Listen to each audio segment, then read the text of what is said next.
الف لام میم، یہ کتاب یعنی قرآن مجید، اس میں کچھ شک نہیں کہ اللہ کا کلام ہے، پرہیزگاروں کے لیے رہنما ہے جو غیب پر ایمان لاتے اور آداب کے ساتھ نماز پڑھتے اور جو کچھ ہم نے ان کو عطا فرمایا ہے اس میں سے خرچ کرتے ہیں، اور جو کتاب اے پیغمبر تم پر نازل ہوئی اور جو کتابیں تم سے پہلے پیغمبروں پر نازل ہوئیں سب پر ایمان لاتے اور آخرت کا یقین رکھتے ہیں۔ یہی لوگ اپنے پروردگار کی طرف سے آئی ہوئی ہدایت پر ہیں اور یہی لوگ کامیاب ہیں۔ جو لوگ کافر ہیں انہیں تم نصیحت کرو یا نہ کرو ان کے لیے برابر ہے، وہ ایمان نہیں لانے کے۔ اللہ نے ان کے دلوں اور کانوں پر مہر لگا رکھی ہے اور ان کی آنکھوں پر پردہ پڑا ہوا ہے اور ان کے لیے بڑا عذاب تیار ہے۔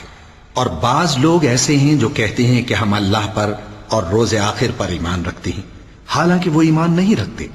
یہ اپنے خیال میں اللہ کو اور مومن